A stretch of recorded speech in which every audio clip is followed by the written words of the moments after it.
from the city that never sleeps. 17 miles from Madison Square Garden, New York City. It's America at Night with Rich Valdez, America's favorite late-night talk program, featuring interesting guests from around the world and calls from across America. And now, here is your host, Rich Valdez. Sitting in for Rich tonight, Dom Giordano back with you, and happy to be so. It's been a little while sitting in for Rich, who has a night off. And what a night to be in here on America at Night at 833-482-5337, 833 to number 4, Valdez. Because we have this titanic struggle that did not come from out of nowhere, as some are saying.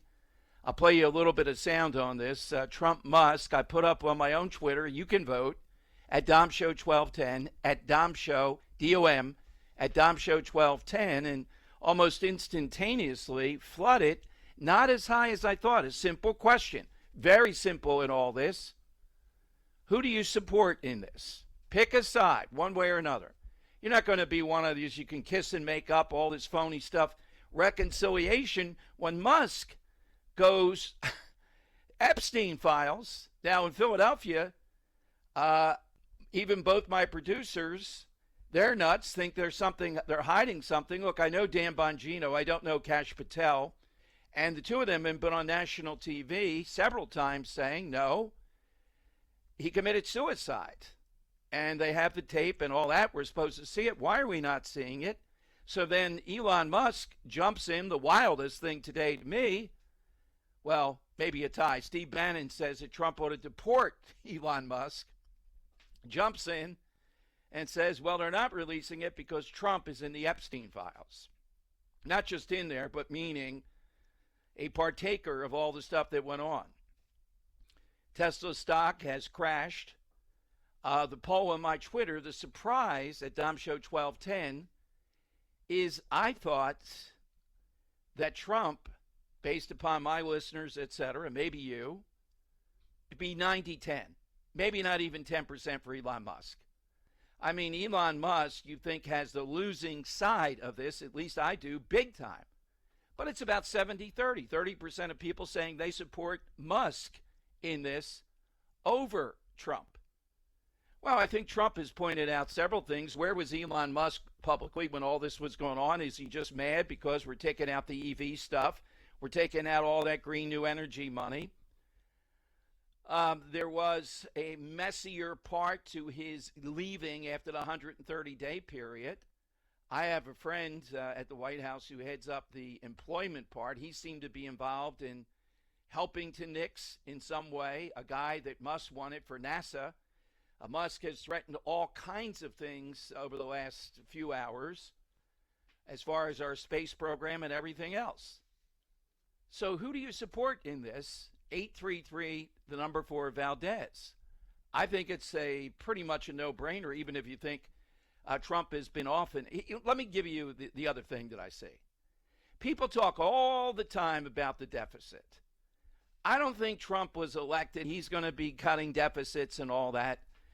Trump is the one in this that's hypersensitive, too much, I think, to cutting anything with Medicaid. I mean, there is abuse with Medicaid where we have a lot of able-bodied men that got on there during the Biden years. It shouldn't be on there. There's a work requirement, 20 hours a week, almost nothing, and then they get their Medicaid. Medicaid, I'm convinced, has become almost, it's approaching a third rail. It's like 2.9 of a rail. You know, the third rail. That's Medicare and Social Security. Probably Social Security more than Medicare, but Medicare's right there. And tonight, Republicans in the Senate are looking at cuts in Medicare. Waste, fraud, and abuse. Why are Republicans so afraid? Because frauds like Josh Hawley, those of you in Missouri listening to the Rich Valdez show, he's a weasel who wants all that Medicaid money, yet he poses as a conservative and a budget cutter and all that. We're not serious about the deficit. I mean, I love Rand Paul, but I think what Rand Paul's, the bottom line ultimately is we got to get this big, beautiful bill passed. Now, what can they take out? What can they do that will add to it. But it does keep in the middle-class tax cuts. It's strong on the border. I'll tell you something buried in there we'll get into later tonight. I've just launched a podcast, schoolchoiceshow.com. You can find it there, schoolchoiceshow.com, that we're getting a lot of play with big guests talking about school choice. There's $5 billion in there in which people would pay into school choice programs, and they would get the tax break based on that, $5 billion a year. That would free up a lot of kids and families across the country. So I really want this to work. There are so many things in here that have upside, but they really haven't cut what should be cut here. They really haven't balanced it. And that's where the fight is. But Elon Musk, this is personal, as you can tell, and I'm much more supportive of the Trump position in this than the Musk position. And Musk, it's obvious, look, he runs the world, he does whatever he wants. Trump, at least, has to be politically savvy to get elected again, and to get his programs through. Musk is not used to that. He's usually used to just doing whatever he wants. He drives, I know he has a board of directors and all that, but come on. It's not the same as the electorate dealing with Congress and the media and everything else. And he's an engineer at heart, and he's not good. I mean, I know a guy who was a big fundraiser for President Trump, and I asked him about Musk when they're all down in Florida, and he said that Elon is not much of a conversationalist. Translation, you got to be kidding me here. Now he's going around saying he won the election for President Trump. Not true. I had callers today saying, well, he did pull out from the throes of censorship Twitter. And as a result of doing that, did he not open up a lot of information we would not have seen, and in essence really help Trump win, in addition to contributing maybe $250 million? They also think the bro vote, the tech bro vote and all that is there because of Elon. I don't think so. I think it was these other bro influencers like Rogan and others that Trump went on the tour with, you may remember. And I think they really helped him to reach young men who have had it with the Democrat Party, are kind of apolitical, but they did come out and vote for Trump, for change. So did he help? Yeah, he helped. Maybe he was a force that helped Trump win the popular vote. But Trump was going to win anyhow because of Harris, because of his own charisma that is second to none. Elon Musk did not win the presidency for Donald Trump. That's a ridiculous statement. So I'll update you on my own poll here. You can do it at Dom Show 1210, at Dom Show 1210. But here's a little bit of analysis today. This will be cut 6, Rich, of the spending bill being blasted by Musk, and then the reaction. News, Elon Musk is blasting a massive spending bill backed by President Trump. In a social media post, Elon Musk called the bill a, quote, disgusting abomination that will increase the deficit. He went on to say of what's known as the big, beautiful bill, shame on those who voted for it. You know you did wrong. The post comes just days after Musk was given that send-off in the Oval Office for his time leading the Department of Government Efficiency. NBC News White House correspondent Von Hillier joins us now with the latest. Von, how are the White House Republican lawmakers reacting to these comments from Musk? Right. Well, this happened just 5 days ago, Elon Musk leaving Washington, yet clearly on his social media platform, he's making it clear that his opinion isn't going anywhere. And this comes at a very, very difficult time for these negotiations. And that's why I want to let you hear from Speaker Mike Johnson, who is one of those Republicans that is looking for this big reconciliation package, which includes the major GOP tax cuts, cuts to Medicaid, cuts to SNAP, but also increased spending on the military and border enforcement and the Trump administration's mass deportation efforts. All of that is in this package. I want to let you listen to the speaker respond to Elon Musk. With all due respect, my friend Elon is terribly wrong about the one big beautiful bill. We had a long conversation yesterday. He and I spoke for, I think, more than 20 minutes on the telephone. For him to come out and pan the whole bill is to me just very disappointing, very surprising in light of the conversation I had with him yesterday. And White House Press Secretary Caroline Leavitt just a few moments ago said that the president already knew Elon Musk's position, and it is not changing this White House's urging of members of Congress to get this bill to his desk. Von Hillier, thanks so much. All right, Trump is going to drive this. Trump is going to drive it in the Senate and particularly in the House, not Elon Musk in the end. So I'd love to have you vote. Who do you support? And I'd love to have you call in here on the Rich Valdez Show, 833, the number 4, Valdez. Now, coming up, there's a battlefront going on here among several. We're going to talk to David Bozell, new president of a group that does great work. They have been among the pioneers, the Media Research Center. What have they found about specifics of the bias of outfits like, PBS? As this plays out in trying to cut this, by the way, Planned Parenthood, another target we shouldn't be supporting. We're told by the CBO, the budget office, that if you get rid of Planned Parenthood in the defunding, that would be a mistake. It would be inflationary because where are these people going to go for services? My God, what can we cut? So we'll talk to David about PBS, but you can line up at 833, the number 4, Valdez. Simple question, don't be afraid. When you look at the totality of this, who do you support? Clearly, I support Trump much more than Musk in this. I'm kind of surprised in the poll that I have up that Musk is close to 30% support. Based on what? What is it that would have you support Musk in this? When did he get elected? All right, get in 833, the number 4, Valdez.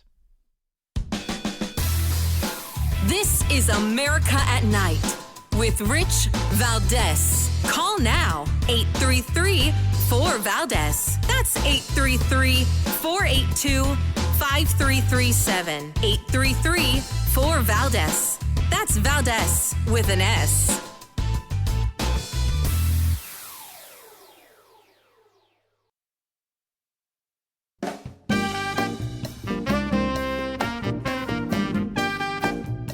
Well, thank you, Rich, and thank you for everything. I know you very well, and I listen, but I have a lot of people that listen, and they love your show, and I appreciate it very much. America at Night with Rich Valdez. Hey, that's right, with Dom Giordano from Talk Radio 1210, filling in for my friend Rich Valdez tonight.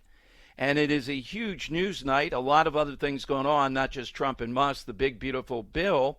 And the backdrop of this is the battle, of course, with PBS. Joining us to talk about that and what the data indicates, not what PBS says, is David Bozell, the new president of Media Research Center. Hey, David, welcome in. First time I've talked with you, but over the years, nobody better than Media Research Center, not just some vague polemic about something like PBS, but actually the facts. So what have you guys found recently in tracking them as far as viewpoint diversity? Well, Tom, hey, appreciate the opportunity. Appreciate the kudos for Media Research. MRC has been on the NPR and PBS beat for close to 40 years. Basically all of our existence, and much like most of the conservative movement has. And this is our best opportunity to finally relieve the American taxpayer of the burden of having to carry to carry the load for these broadcasters who have nothing but despise for them, for the most part, have nothing but disdain for the conservative movement and the conservative viewpoint. Just in the last couple of weeks, we've detailed that they gave 0 seconds of coverage. This is PBS. 0 seconds of coverage for the release of Jake Tapper's book. We actually cataloged over the first couple of months of the Trump administration, their guest disparity from Democrat to Republican is 4-1. They have 4 times as many Democrats as they do Republicans as their guests on their airways. And those and a good chunk of the Republicans that they do have on their airways are Republican elected officials or people within the administration. You take those guys out, right? The disparity goes up to 6-1. So 6-1 advantage of Democrats versus Republicans on the air, funded by you, the taxpayer. So, I think enough is enough. We've got this rescission package that the president has submitted. It contains $1.2 billion to gut Corporation for Public Broadcasting that houses PBS and NPR. We think the Republicans are going to get after it next Wednesday and pass this thing, and it'll be sent to the Senate. And within the month, perhaps CPB, PBS, NPR will be no more. Well, that's great news. Rich, it's disingenuous, but I wanted to give you a chance to take a shot at this. The Secretary of Education, McMahon, was under fire talking about viewpoint discrimination at Harvard and how we should mix it up. And they devolved. And I saved this one when I knew you were going to be on. They devolved into, well, what about a Holocaust denier? Is that what you want on? How do you, that's the tactic that's going to be used. They're going to say, well, we're just not putting on these wild people. And they mostly are conservatives, so are Republicans. That's the wild people. Well, okay, let's take Elon Musk. Now he's in the news for lots of different reasons today. David Brooks, the supposed conservative that broadcast out of PBS, just over the weekend compared Elon Musk to Pol Pot. Because supposedly Elon Musk's proposed cuts have already killed hundreds of thousands of people, but we just haven't been able to verify it yet. But I'm sure it's going to be discovered that they will. And then potentially millions of people will die because of Elon Musk and Doge's proposed cuts. I mean, that was the viewpoint of the supposed conservative on PBS of public broadcasting, that Elon Musk was basically close to Pol Pot. This is an Corporation for Public Broadcasting. NPR, they once aired in 2022, they aired the sound of an abortion on the air. Yeah. What it was like to have an abortion. We paid for that. Somehow, some way, some program director within that apparatus decided, I know what the American people so richly deserve. They need to learn what the sound of an abortion sounds like. I mean, so I just don't have any interest in some of this whataboutism coming from the left. Not to mention, Dom, they've got, this is a $500 million enterprise. Okay, imagine if Rick Valdez and his show had $500 million to play with. Well, in Philadelphia, that's mere chump shit. I can tell you, Talk Radio 1210, we laugh at $500 million. Can you imagine? Hey, David, can you hang on a little bit? I wanted to get a little bit more data out of this and continue. Okay, we got David Bozell with us. Media Research Center has been platinum, not just gold, when it comes to breaking down over the years the stuff that's going on with this. And you heard his tone here, what he thinks can happen very soon.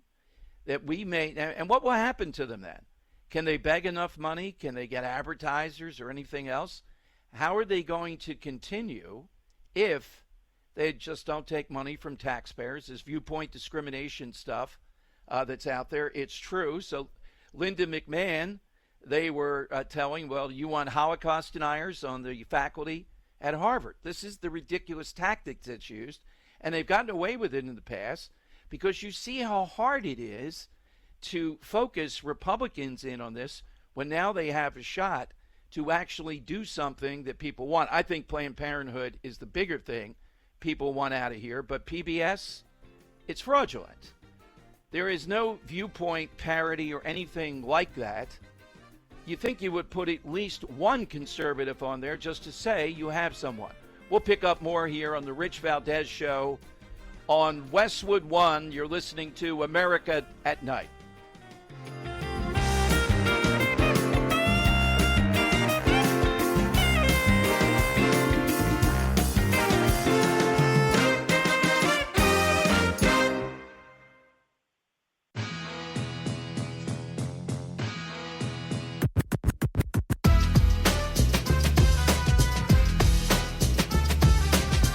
God bless you, because literally I think you represent, the new voice of America. What you say is what people are listening to. America at Night with Rich Valdez.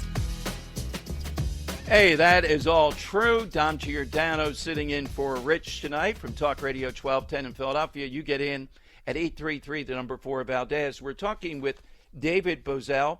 David is the new president of Media Research Center. David, a couple more areas. One that I wanted to get into. You chronicle that when it comes to PBS, there are 0 pro-Trump Democrats. Nearly half of Republicans were anti-Trump. So, there are Democrats out there that move toward Trump because he's a bit of a populist on things. So we don't even get that. And the one area in your bio that I wanted to center on with PBS that bothers me, you were the president of For America, dedicated to promoting American exceptionalism. That's the biggest underlying theme here that we don't hear with PBS nationally. American exceptionalism. It's just the warts. It's not the beauty with the warts. Yeah, and one of the big, NPR and PBS are running around Washington D.C. as we speak, trying to lobby every wishy squishy Republican member that they can find to try to put a stop to this. Now, one of the things that they've actually testified to this, that less than 1% of their funding comes from the federal government. Okay, that's on the record testimony, and yet they're also on the record saying that their entire business model crumbles if they don't get that 1% funding. Now, how does the two statements square? It doesn't. Here's another pushback that they try. They say that they're a voice for local news in your local markets, right? If not us, then who? Who's going to provide the local flavor for the local town? Well, it might surprise people that out of every market that we analyzed, okay, 23 out of 24 hours of NPR programming were beamed into a local market from either New York, Boston, or Washington, D.C. Mm-hmm. And so, I mean, and most markets don't have any local flavor in their coverage on NPR. It's just 24 hours a day, big city coverage. The other criticism, the other push they're trying to make is like, well, how would a farmer know that a tornado is coming if not for NPR? Wait a minute, I gotta stop. I'm serious. Dom, I'm serious. I knew that would get you. I'm serious. That is a thing, right? There's apparently there's a zillion farmers out there that are only glued to the NPR FM. Oh my God, I can picture them they have the tractor listener. Yeah. Exactly right. Now, two things about that one. Number one, the American Farm Bureau, they won't even weigh in on this, right? They don't want any piece of this, right? So they haven't been on record saying, oh, yeah, our farmers need NPR.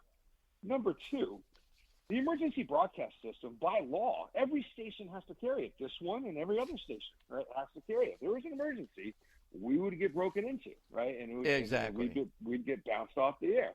So the farmers are going to be just fine without the tornado warnings of NPR. So first off, we can't afford it as a country anymore. I mean, Elon and Trump have done good job pointing all those things out. We're in significant amounts of debt.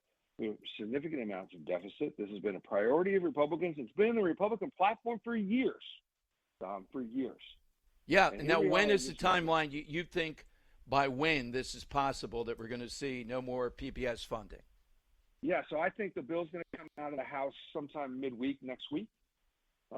Potentially they usually kind of mark all this stuff up on a Wednesday, maybe vote late Wednesday night, early Thursday morning before everybody hitches out of town, and then they'll dump it to the Senate.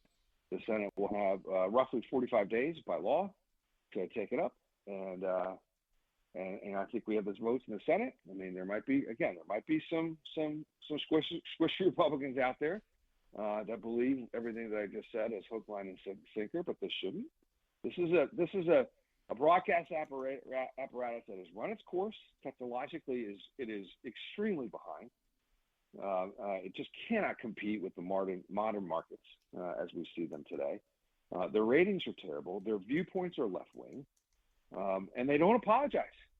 I was going to offer for listeners who haven't seen her, Paula Kurgers, I guess it is. Boy, you talk about the worst representative. She reeks of the elite talking down to you. Some of the stuff she's got caught saying, the PBS CEO, you just can't avoid it when she's the messenger. Yeah, and yes, she's not acquitted herself very well at all. But look at some of their on-air talent. Let me give you two quotes. Jeffrey Goldberg. This is February of 2024, mind you, okay? All right? Quote, mentally, Biden is quite acute. Close quote. Yeah. Okay? All right? May 2025, same guy, Jeffrey Goldberg. Quote, I don't understand how this narrative has developed that the media was covering for Biden. Oh, man. Mr. Goldberg, if you just look in the mirror, you might figure it out, right? Because a year before you were saying that Biden was quite acute. So these guys, again, they're beyond reproach in a lot of this stuff, right? They just don't want to be tagged. They don't believe that they have any sort of liberal bias. But we have all the facts. We've been documenting this for years. The public is wise to this, and the public does not want to fund this anymore. This is one of President Trump's core campaign promises to get rid of this stuff. Russ Vought at OMB has followed through. This is the rescission package. This will come on the heels of the big, beautiful bill, assuming that gets through. And assuming the two dogs that are fighting today, find a different hydrant to go fight over. Let's see what comes of it. Absolutely. Where do we find the Media Research Center, David? MRC.org. Smash the donate button, if you please. MRC.org. I'm on Twitter at David Bozell. And the main Twitter account X account is the MRC. It all splinters off from there. Thank you, David, very much. I can feel Tom. it in you. The Super Bowl is coming your way very soon. Yeah, no, Thanks, we're David. excited. We're excited. Thanks, David, Appreciate for joining us tonight.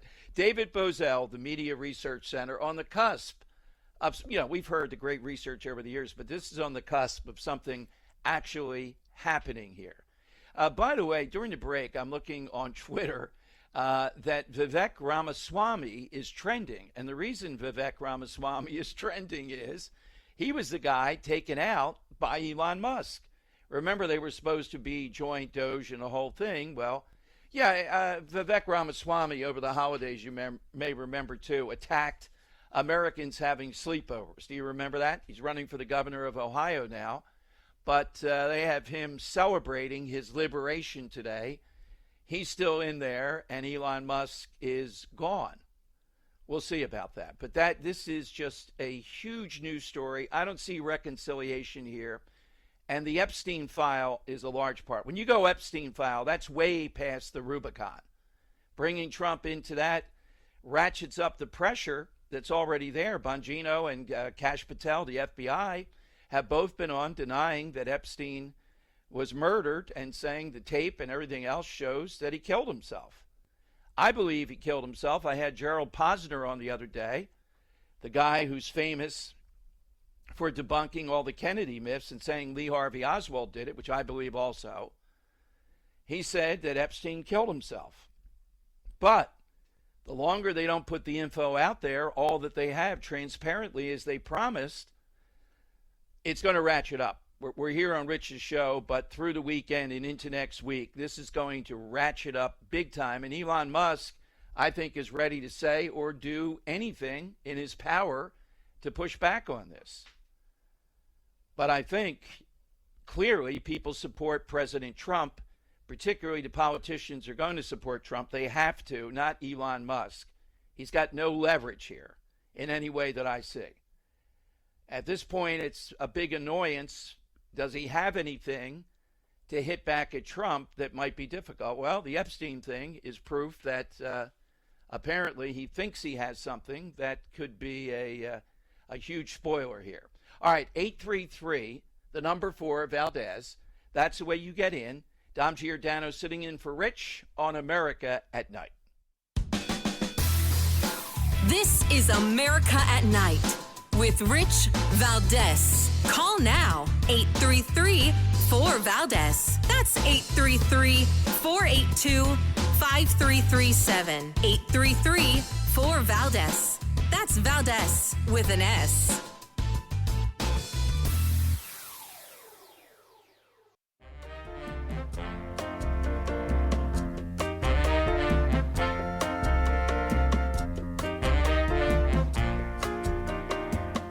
Call now, 833-4-VALDEZ. That's 833-482-5337. 833-4-VALDEZ.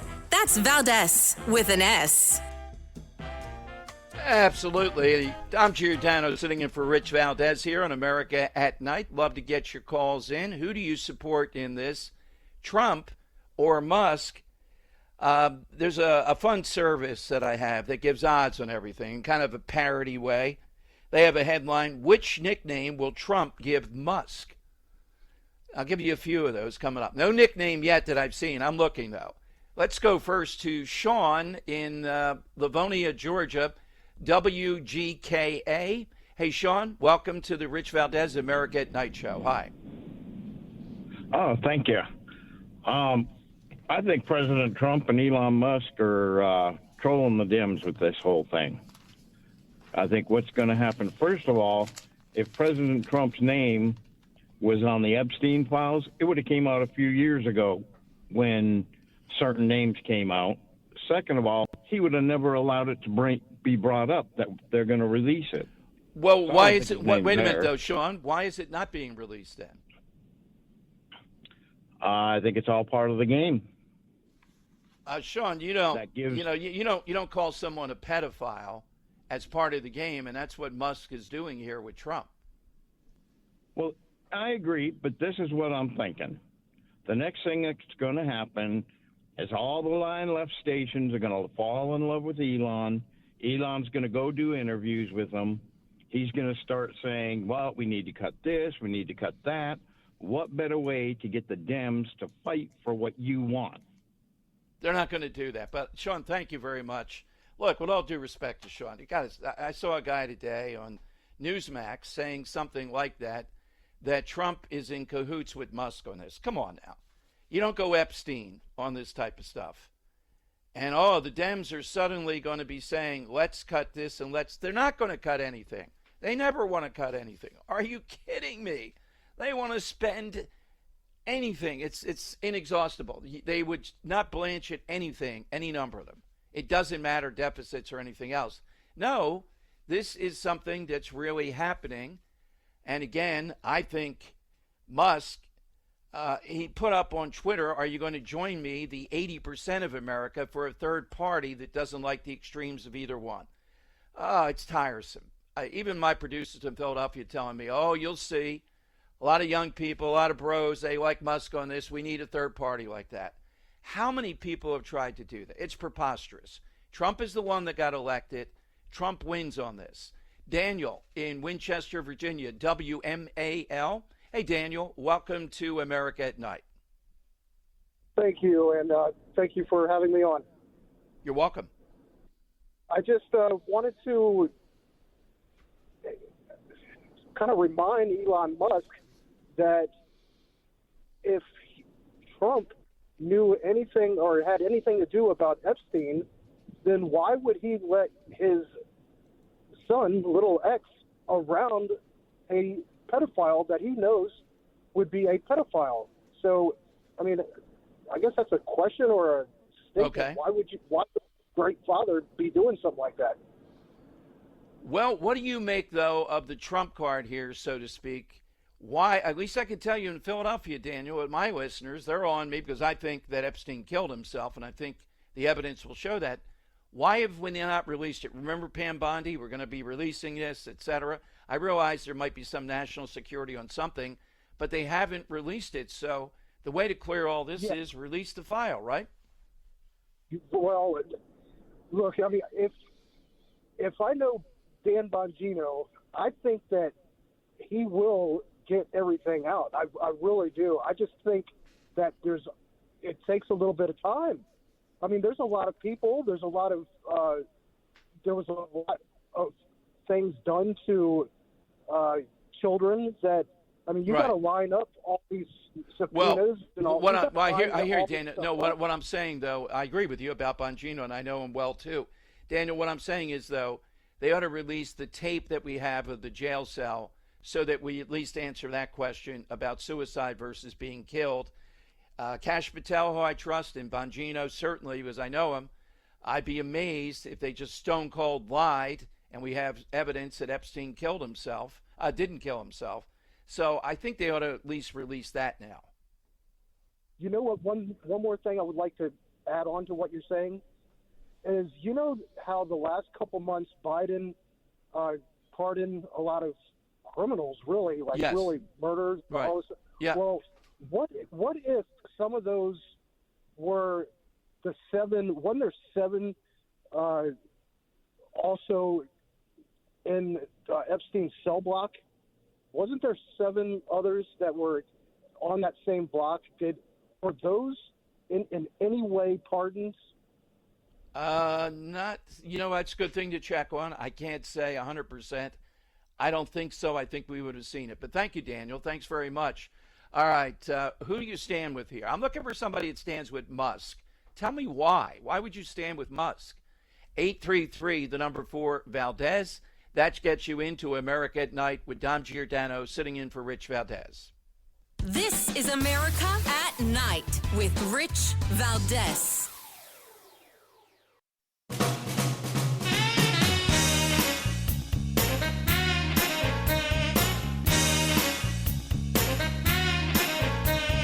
This is America at Night with Rich Valdez. It's Dom Giordano pinch hitting for Rich tonight. I mentioned early on, one of the things that blew up here was, apparently it's coming out, Elon Musk, his demands on various staffing, who should be what in the White House, etc. And I happen to be friendly with the guy who heads up the employment situation, who is the best friend with Don Trump Jr. This really started to rub things the wrong way, and he didn't get his way. He saw himself as if Trump is president, he's 1A, that type of stuff. This was bubbling up before this, but some of this are probably related to all the cutbacks that he suffered in the big, beautiful bill when it comes to green energy. And he's taken a lot of hits. The stock has it dropped 14% today, which is huge. So this isn't some grand plan. Come on. This isn't Trump and Elon Musk saying, we'll do a rope-a-dope here. Here's how we'll get them. You come out against this because I don't want to bother the Republicans to get more cuts. Then that'll pressure them to get cuts and the Democrats will join. No.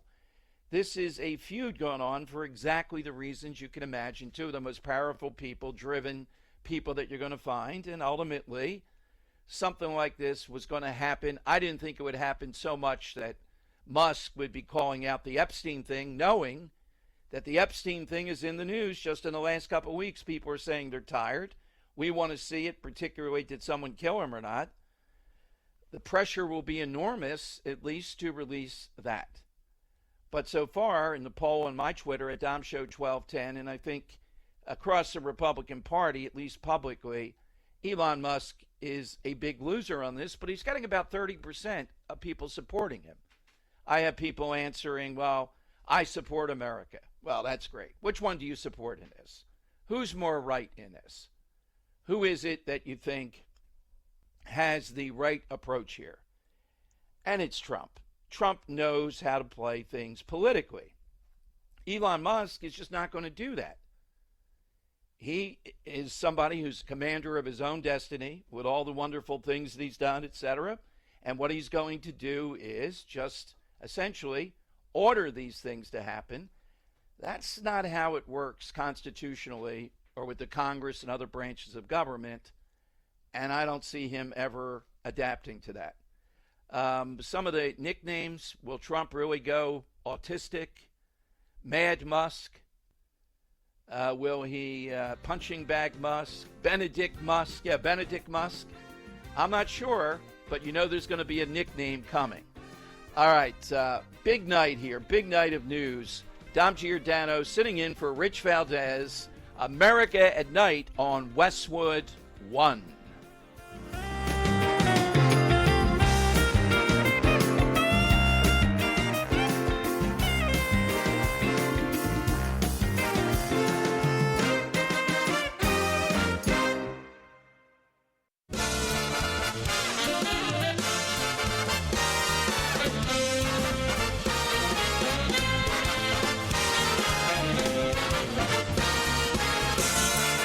Live from the city that never sleeps. 17 miles from Madison Square Garden, New York City. It's America at Night with Rich Valdez. America's favorite late night talk program featuring interesting guests from around the world and calls from across America. And now, here is your host, Rich Valdez. All right, Tom Giordano from Talk Radio 1210 in Philadelphia, sitting in for Rich tonight on America at Night. Huge news story and great guest we have this hour, too. I just see more and more during that break the Trump-Elon Musk feud. Some Republicans who I routinely have on my show, Jeff Van Drew just had him on today, big friend to the president. He's the guy that was a Democrat in South Jersey and then turned Republican. Quote, nobody elected Elon Musk, and a whole lot of people don't even like him, to be honest with you, even on both sides.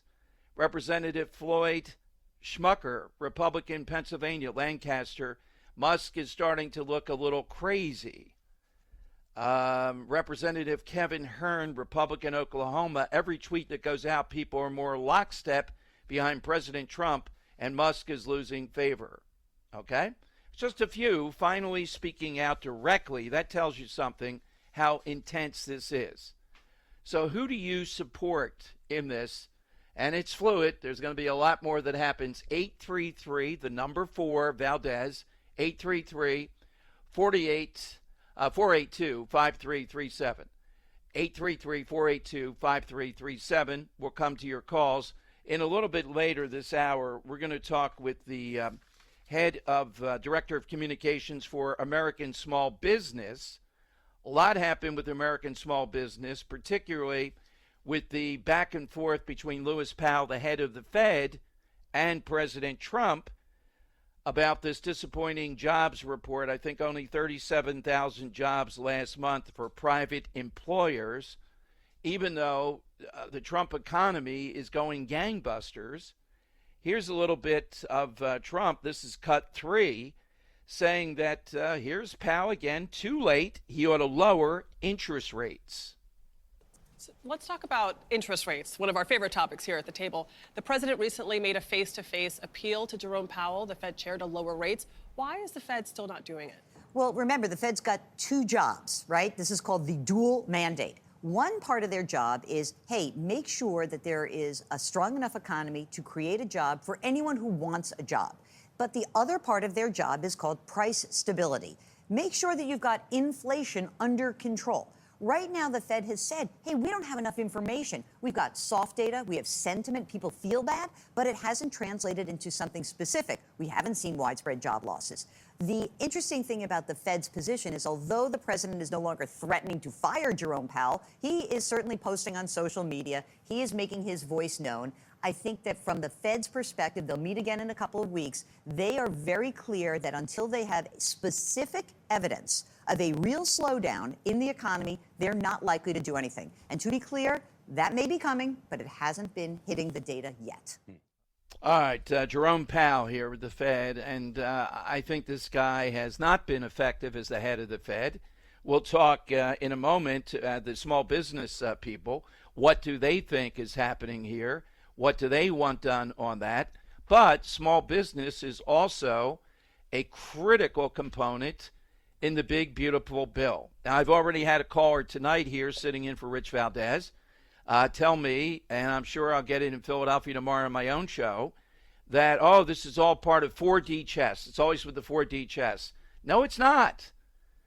There are the inevitable things here going on behind the scenes with a guy like Elon Musk, who's used to throwing his weight around, and that's it. And for a while, it was helpful, Doge, etc. You know, and it brings up the question, if somebody else had been in charge of Doge in the way that it was done, would it have been more effective? The swamp in Washington still would have fought to the death. They don't want you cutting anything. And I get the idea of shock and awe that was done here with Musk, but the chainsaw at CPAC and all that, bad luck. American people not on board with that sort of mentality, even if they support stopping all this spending. And we come back, suddenly Elon Musk now wants to say that Trump is fraudulent in that he's not cutting enough spending. Republicans are not doing that. He keeps on posting things that Trump said and then saying, is he living up to it or not? Yet I'm telling you, inside the Republican Party, inside the MAGA movement, inside the pressure on these Republicans, Trump is still the top dog, not Elon Musk. You know what they're doing? those that want to cut more or do more, they're just vaguely trying to use what Elon Musk is saying in order to try to create a little lane there to get more cut in spending. But they're not going to do that. That's not going to work. That's not going to be where the play is. And evidence of this, Jeff Van Drew and Lloyd Smucker, for example. I have Van Drew on almost once a week. We're friends, and he has not been gone after Elon Musk like this. Why all of a sudden?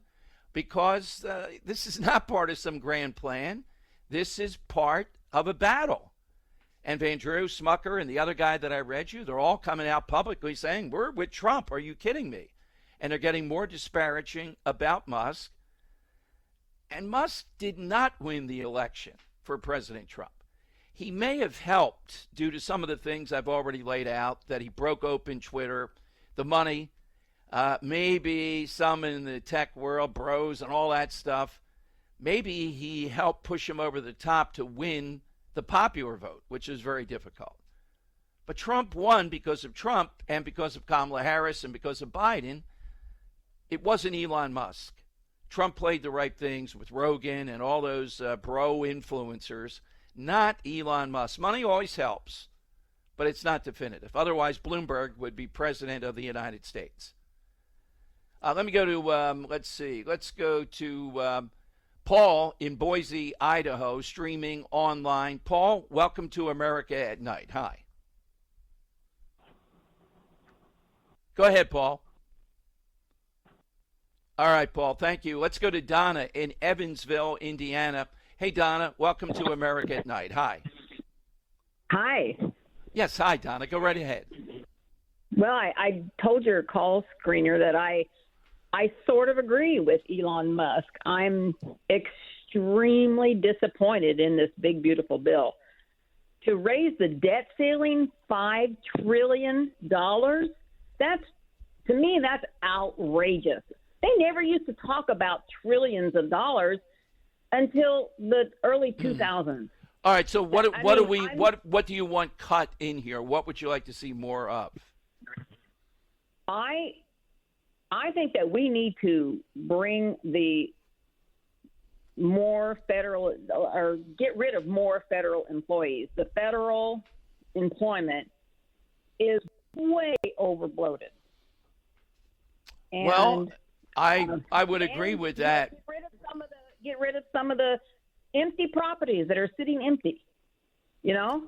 Well, I think they're doing that, Don, but that's not going to give us, 10, 20, 50, $100 billion. We'd have to go more, and they don't want to go after Medicaid. They're afraid.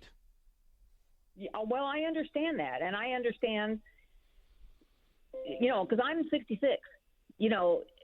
Don't touch my Medicare. Don't touch my Social Security, because I paid into it my whole life expecting that. Well, look, I'm in agreement with you there, but they are going to be looking at Medicare because of fraud, waste, and abuse. Thank you, Donna, very much. Look, they're afraid. Medicaid, I made this point earlier tonight on Rich's show. Medicare and Social Security, we know, and I know we don't like to, it's the third rail. These guys are scared to death. If they touch it, the media is going to kill them. Remember Paul Ryan pushing old ladies off the hill or the side into a chasm, that kind of stuff. And you could say, well, that's too bad. They got to put up with it. Well, they're not going to. But Medicaid, particularly this fraudulent senator from Missouri, Hawley, they've made that now pretty close to another third rail. That's where the savings are in this, and that's where the American people don't want people who are not working, young men principally, to be collecting Medicaid and not working. There needs to be more of that. But Elon Musk has been Mr. Subsidy from the federal government. We know that. Trump is now pointing that out. All right, coming up, we're going to talk with Bruce Torres, Director of Communications for the American Small Business League, about this whole thing on Lewis Powell, inflation, cutting interest rates. But I'll ask him about the big, beautiful bill and how small business plays out in that. That's straight ahead on America at Night. This is America at Night with Rich Valdez.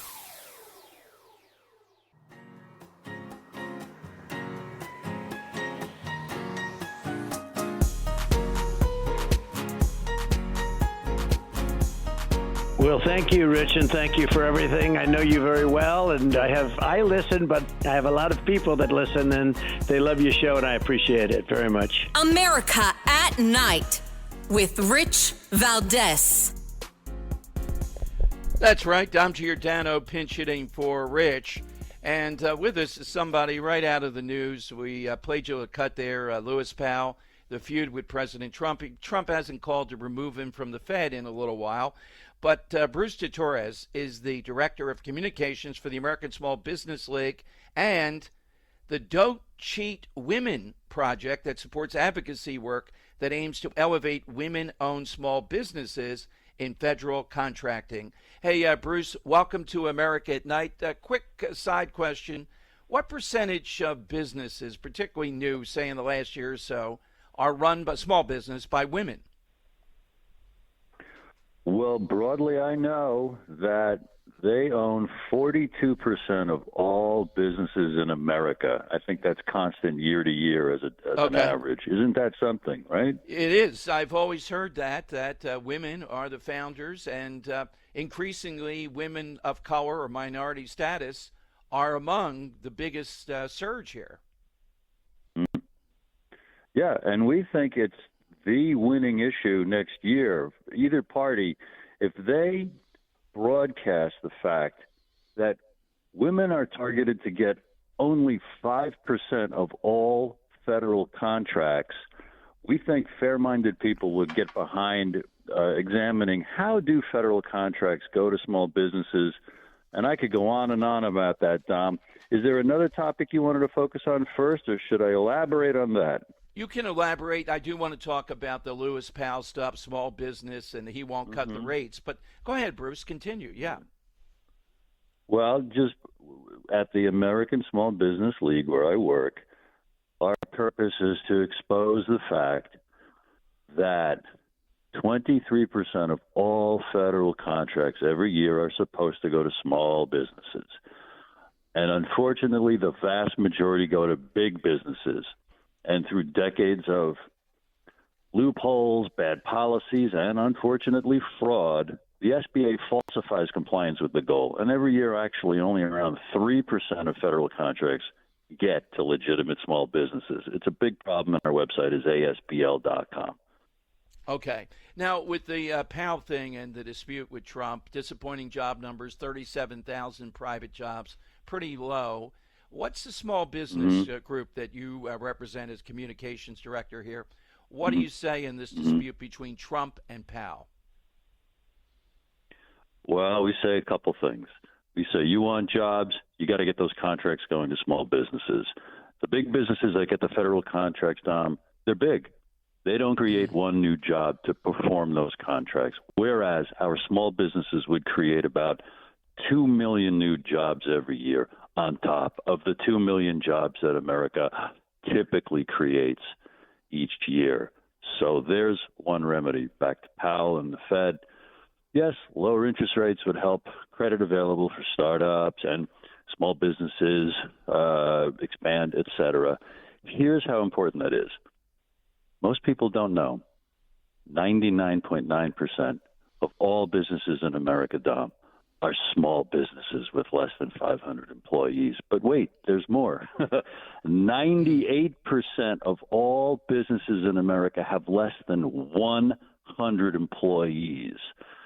So anything that helps credit become more available for small businesses, entrepreneurs, startups is a good thing. The big, beautiful bill, what in there is the thing you'd like to highlight that would help small business? That's a very specific question. It's like asking, if you were in a concentration camp, what would you like for dinner, spaghetti or pork chops? Okay. The big bill is so bad for America with the debt. Elon Musk is right to assail that. I'm sorry. That's the lens we see everything through, its effect on small businesses, and just the long-term burden. There's no justification for a bill that would saddle that much extra debt and deficit over the next 5, 8, 10 years per many analysts. I'm sorry. Yeah. Oh, so what is it that should be cut out of the bill, in broad terms at least, Bruce? What is it that your group would say should not be in there? Well, it's just because we don't have a lot of time, and the context is that what the Fed is doing. We have to emphasize that the Fed is an unconstitutional beast that needs to be exposed for the fraud and the scam that it is. And there's a great book for decades out now called The Creature from Jekyll Island. Right. Have you heard about this fact? Have you heard other people claim, listen, this thing's a monster? Well, when I broke into talk radio, a guy named Irv Homer in Philadelphia was investigated just because the IRS came in. He touted that book, and we touted the Fed and how this is going on. And you're right, it is a beast from Jekyll Island where they drew it up. It makes no sense that they have this type of power. I'd be in agreement with you. Yeah. Yeah. And the bold move would be for President Trump to nationalize the Fed. We need a national bank, not a central bank. And you are obviously interested in this stuff. There's a historian named Anton Chaikin who has published 2 volumes of a book called Who We Are, America's Fight for Universal Progress from Franklin to Kennedy. And it is the most inspiring and exciting couple of books. He's going to work on volume 3.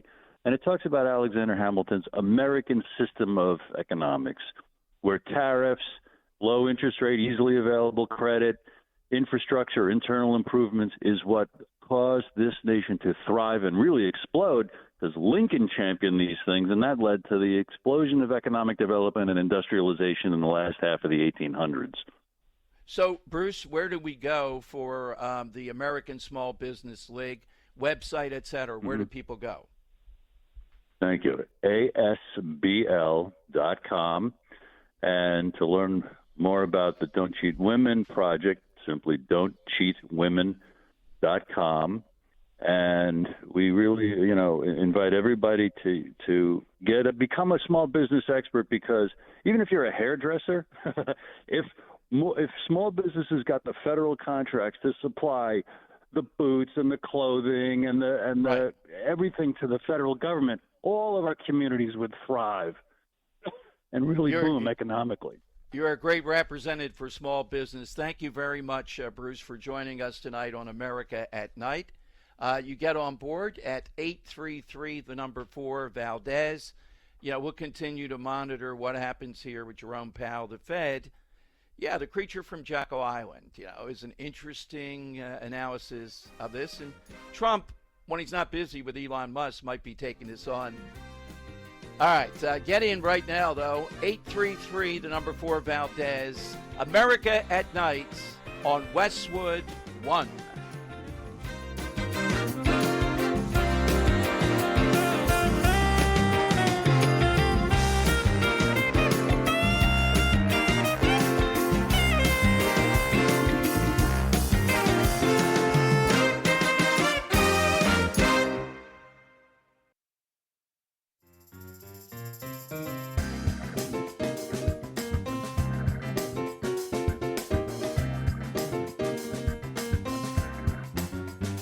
It's shows like yours that are breaking through, that people are listening to, that people are trusting. America at Night with Rich Valdez. All right, that's with Dom Giordano sitting in for Rich tonight on America at Night, coming to your calls, 833-4 Valdez. Now, I'm looking at what's trending on Twitter between Trump and Musk, and one of the things that's bubbling up in about time and is an example of something that is ridiculous. And I have some of these guys on from New Jersey.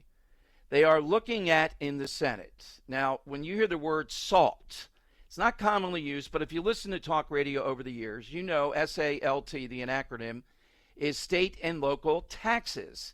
And in states like California, Massachusetts, New York, Illinois, New Jersey, might be leaving one or two out, they are enormous.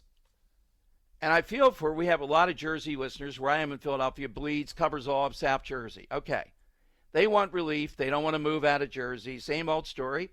And the progressive Democrats there are predatory. They just keep on raising regulation, taxes, and they're never going to stop. And we can't quite take over power. Sometimes we get the governor's office, but not the legislature. So what they crafted over the years, and in the first Trump term, it was turned off a bit, was unlimited on your federal income tax you can take off or claim as a deduction the state and local taxes that you claim. Well, here's an abuse where I would agree with Musk, even though I agree with Trump overall on this. And what is the Senate going to do? When people hear this, they're outraged. As it stands now, it's gone from 10,000 you can take off to 40,000. Why?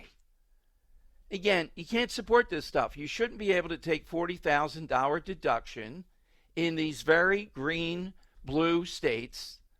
I say green because of the green energy nonsense and all them. Jersey, Massachusetts, New York, Illinois, California, all the usual suspects. I see it because we're, as I said, right there in Jersey. Yet any number of these Republicans go along with it. The ones in New York, they would not sign off on the House bill unless they got that salt. They're negotiating, if you can imagine, picture this now, wherever you are. The negotiating position of the people that said, no, we will not sign off on the big, beautiful bill in the House originally, was $64,000 you'd be able to deduct in SALT, state and local taxes, if you're an individual. If you are a joint filer, a couple, it was $124,000 they wanted you to be able to take off. That was their negotiating position. Just picture that.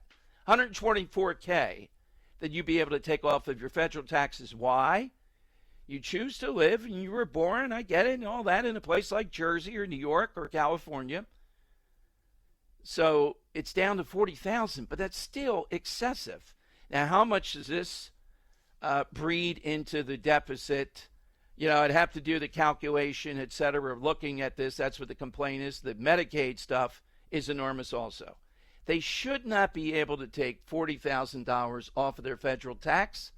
Again, how are we ever going to get Democrats to stop this repression in these states if people have a little bit of a bailout here rather than revolting? Now, in Jersey, I've had on a couple of assembly people, but they haven't followed through.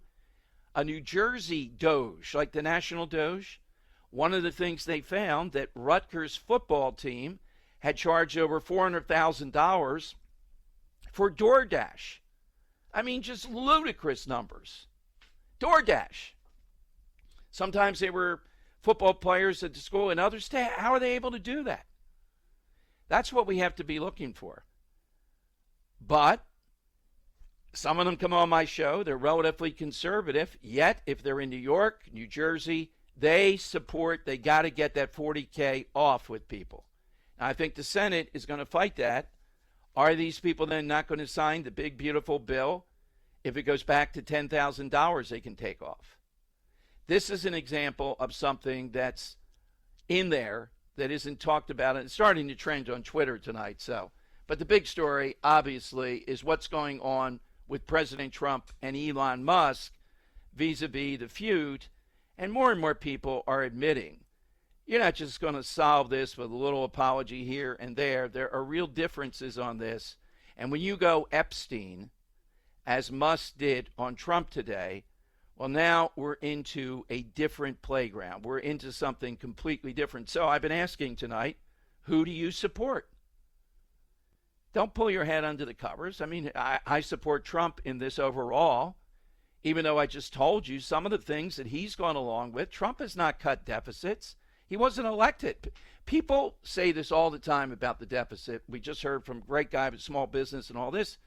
But in the end, they don't really want to cut it because you're getting into things that they like or they're personally affected by it. How can a conservative say, oh, yeah, you ought to be able to take $40,000 off of your federal income tax deduction because you live in a repressive state of progressives who are overtaxing, the property tax bills in Jersey. I'm sure the same thing in California, places like that. You may be there. So we are, the federal tax, the rest of us, supposed to bail them out. They're behind enemy lines. 40,000? That's where it stands right now. That's what they had to give to get this through. Otherwise, those New York voters, maybe a few Jersey, they would not have voted for it. We only have a critical majority here. So we heard one caller so far say they think that Musk is right. Yeah, but Musk is fraudulent in this, right? Why didn't Musk say all this stuff before he was kind of ushered out, before in the bill he didn't get the usual subsidies for the Green New Deal and all that stuff that he's part of? I'm not a fan of electric vehicles, even a little bit. But just to give you an idea of how bad it's been for Musk because of him trying to cut federal spending, the New Jersey Turnpike and related roads, and I just broadcast from one of them recently, has taken out all of the chargers that Tesla, or they're in the process of taking them out, had at these big giant parking lot pit stops, like the Farley one. It's on the Atlantic City Expressway. And the reason is they say they made a deal with somebody else. And Musk says this is corruption. I agree with him on this. I think they're taking him out because they're doing anything they can to get even with Musk. So he has taken him for the team here by heading up Doge. But I think what he's done here with Trump is ridiculous. And now the pressure is going to be ratcheted up. We're back to Epstein again. All roads lead to Epstein ultimately, it seems. All right, let me go to Fred. Walnut Creek, California, KSFO. Hey, Fred, welcome to America at Night. Hi, Fred. Hi, how you doing? Good, Fred. I just wanted to make a small point. I mean, I'm all Trump, but what I would have done if I were in his position is, I think the only thing that's a bee sting in Elon's butt is that taking away the incentive to buy electric vehicles. I mean, I would have told, before I put anything in writing, I would have called Elon and said, what you've done so far, I could never repay you. This country could never repay you for what you've done so far. So I want to stay on your good side. I'm thinking about taking away this government subsidy for buying electric vehicles, but if you don't want me to do that, I will not do it. And of course, well, wait a minute though, Fred. How could any Republican then vote for that? Tell me, if we don't rid this mandatory subsidies and EVs and all, how would any Republican vote for that?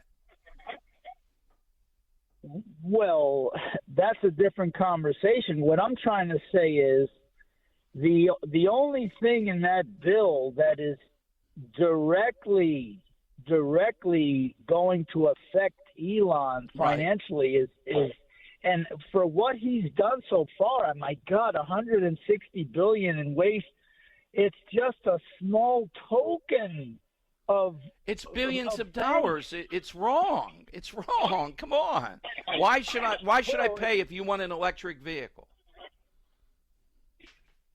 Well, what are we Trump, the United States, ever going to do to repay him so far for all that he's done and continues to do? We'll never repay. All right, Fred, thank you. I'll answer that. Thank you, Fred, for the call. I'll answer that. He was given great power. You got to understand something.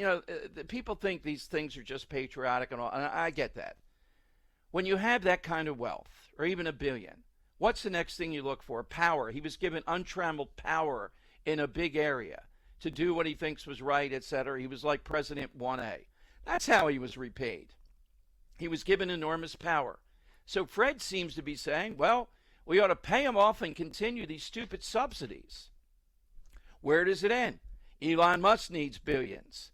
The salt people need tens and 20 billion. I just told you, right? $40,000. Do you see where this goes? This is what happens. It all adds up.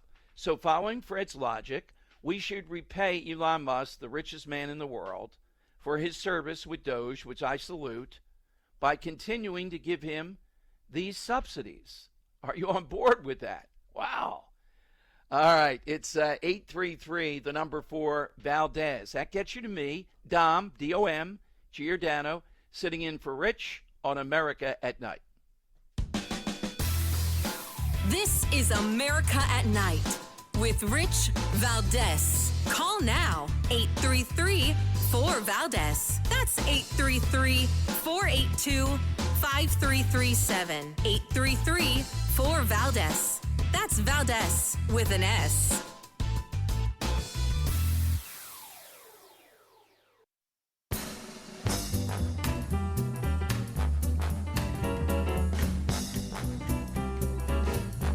Call now, 833-4VALDEZ. That's 833-482-5337. 833-4VALDEZ. That's Valdez with an S. I'm Giordano, sitting in for Rich tonight on America at Night. Something that's just occurred now in the last half hour or so. President Trump, in Truth Social, pushing back with Elon Musk, is more talking about the big, beautiful bill. In other words, he's not directly going at Musk on this issue of Epstein. Could it be Trump is lying low? And remember his history now. There could be a defamation lawsuit. Now you can say, yeah, so what? Well, Trump has been really successful, much more so than other public figures with these defamation lawsuits. In other words, claiming that Elon Musk defamed him by saying he was in this ring of Jeffrey Epstein, pedophile, the whole thing. All right, so watch for this, or maybe behind the scenes that's being threatened. Now you could say, well, what does Elon Musk care? He's worth yada, yada, yada.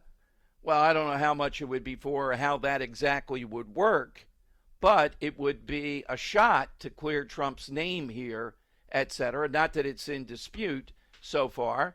The thing that would do this best is they have to release, starting with the Epstein prison footage. Was he killed or did he commit suicide? I believe he committed suicide. But again, MAGA supporters are in a rock and a hard place. I know when Patel and Dan Bongino both said on Fox and Friends, and I think they said it on Hannity and some others, no, we've seen the footage. He killed himself. There's nobody in there. We have complete footage, yada, yada, yada. And people were attacking both of them. I don't think they're going to lie directly. And I know Bongino a little bit, not Patel. I don't think they're going to lie. So now, why can't we see that tape at least to get started? Then the files with Epstein. And is Trump implicated in this in some way, shape, or form? I don't think so. I think Bragg and others would have gotten that out to go after him by now. And I don't think Musk knows that. I think he's just firing wildly. But defamation, when you're accused of taking advantage of the Epstein nonsense, yeah, even if you're a major public figure, that still could be defamatory. So is Trump behind the scenes playing that card and keeping his powder dry here with Musk a bit? It's pretty hard to come back from stuff like this. And again, I can't tell you if the deal was, all right, we're all going to patch up. Elon's mad because of this. You heard the one caller, Fred, and well, he deserves to get that subsidy back. No way. I am completely off any of this. I don't think Trump would do that. But there shouldn't even be a hint that we're going to get this electric vehicle nonsense subsidy back. But you heard the caller say, well, what does he deserve for the great service he's done for the country? I told you some of the stuff that he's gotten by doing this. It was his choice. He was given almost unlimited power in some areas. That's what people with a lot of money many times want. He's done a great deal with Doge and all that. Okay. No, we're not going to give you the subsidy back. You have to be kidding me. As kind of a take-home parting gift, you get the electric vehicle subsidy. If I heard that, then I'm off the train. I never want to hear anything again from Trump or Republicans or whatever. They're not going to go with that at this point. All right, final calls of the hour coming up. You get in at 833, the number 4 Valdez, VALDES. And as I said, could Trump be threatening some kind of defamation? This would be defamatory. Being accused of being part of the people in the Epstein ring, publicly in this manner, that could certainly be an opening for a defamation lawsuit. And Trump has been very successful at these in the past. Even though it's hard to defame a public figure so well known, he's won before. Get on board. We'll take your calls next. Dom Giordano sitting in for Rich. This is America at Night with Rich Valdez.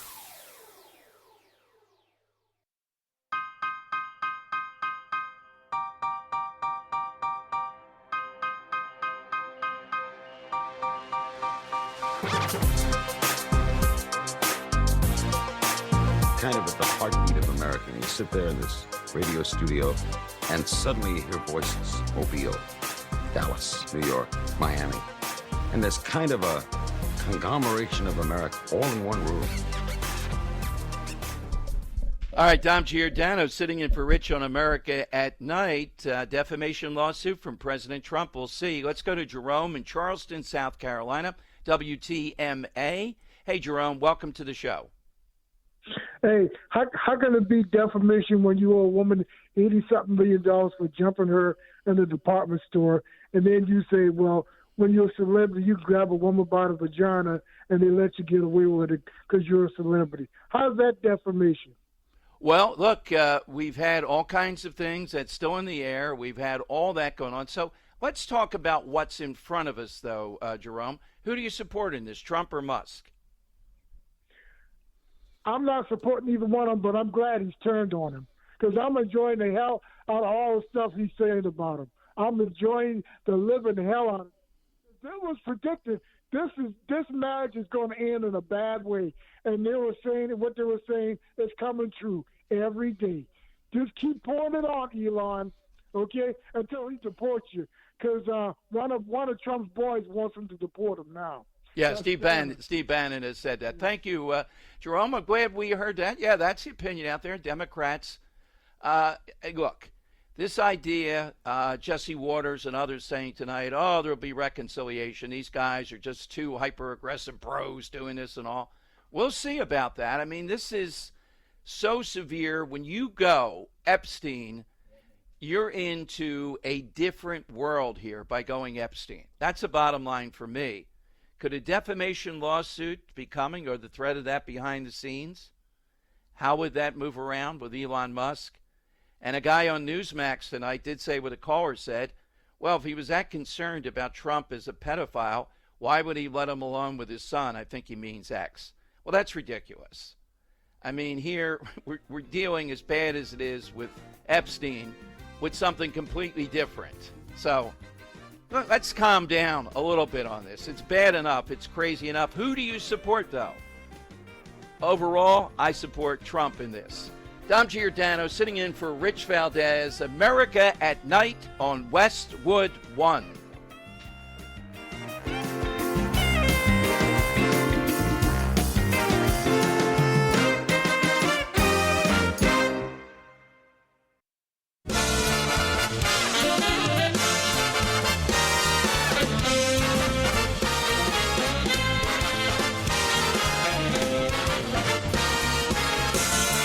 Live from the city that never sleeps. 17 miles from Madison Square Garden, New York City. It's America at Night with Rich Valdez. America's favorite late night talk program featuring interesting guests from around the world and calls from across America. And now, here is your host, Rich Valdez. Hey, America at Night. Dom Giordano from Philadelphia. I don't know. Philadelphia seems to sleep at times. Not like New York. But welcome in. Pinch hitting for Rich with 1 hour left tonight.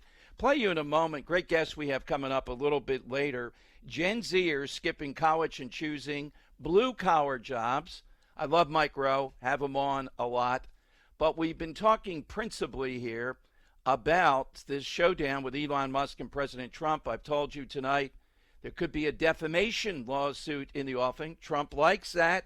I bet he's considering that with Musk around being thrown in with Epstein. One other thing, though, with the tension of this big, beautiful bill, senators are actually taking a look at cuts, or at least getting at some of the funding in the big, beautiful bill for the third rail of politics. I really think it's Social Security, but right there with it is Medicare. Yes, they're looking at it, but they're scared to death of looking at Medicaid. You know, this Josh Hawley guy says he's a conservative. Missouri must be a huge Medicaid state. He can't get enough of Medicaid.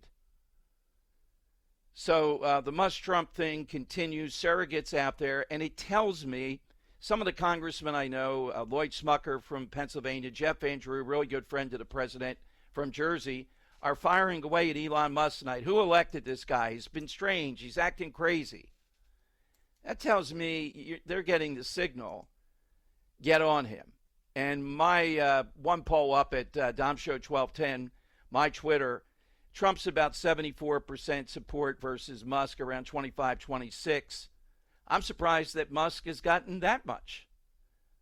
Here is a little bit of what I mentioned with our guest coming up in this hour, talking about, well, finally, we're seeing that businesses say, you know what? Maybe you don't need a college degree for this job. We're seeing a rollback. Remember that was put in as a what? The way to screen people out or something? It was crazy. But Gen Z is now skipping college and choosing blue-collar jobs that can give them a lot of money. Cut 4. Gen Zers are saying college just is not worth the money anymore. Gens 5's Jeremy Baker reports as college costs rise, the younger graduates are ditching college classes for blue-collar bucks. According to several surveys, Americans are losing faith in the return on investment of a college degree. Another hiccup is AI, making many students fear the impact of that and how that could affect their career prospects. A lot of people are kind of concerned about the thought of AI and how it's going to impact the workplace, and it'll likely impact all types of areas. We asked the tradespeople what they thought about it. They weren't concerned about, how AI might impact their trade. In a recent Gallup poll, only about 1 out of 3 said they had a great deal of confidence in higher education. That's down from more than half in 2015. A 2024 Pew Research study found about 1 out of 5 U.S. adults said taking a loan out for college was worth it.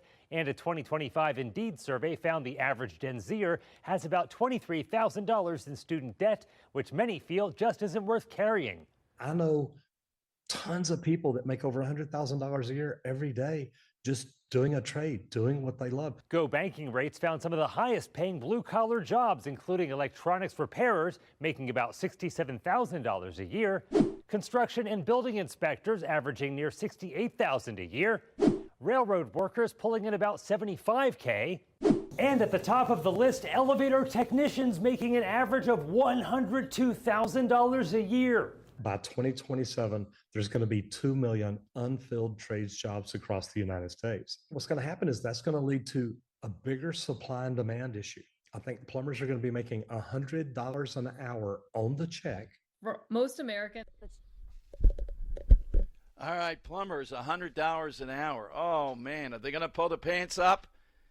$100 an hour, they ought to be able to. All right, AI was the critical thing for that, too. I'm going to talk with our guest about. But we got a lot cooking here. This Trump-Musk thing is all-encompassing.